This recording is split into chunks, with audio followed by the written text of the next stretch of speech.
அம்பாள் எதுவுமே எதிர்பார்க்க மாட்டான்.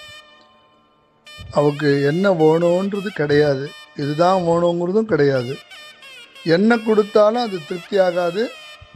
அப்படி அம்பாள் என்ன எதிர்பார்க்குறா அப்படின்னா, பக்தி பிரியாயை நமஹா அப்படின்ட்டு லலிதா சகஸ்ரநாமத்தில் ஒரு சௌக்கியமான நாமாவளி.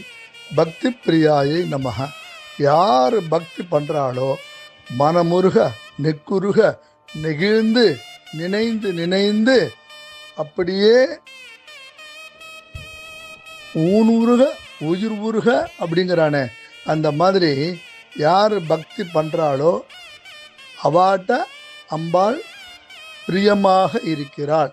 பக்தி பிரியாயை நமஹ அப்படின்னு சொல்லிட்டு அந்த பிரியம்தான் அவளுக்கு பிடிக்கிறது, அந்த பக்தி தான் அவளுக்கு பிடிக்கிறது. அதனால் அவள் பக்தி பிரியாவாக அம்பாள் இருக்கிறாள்.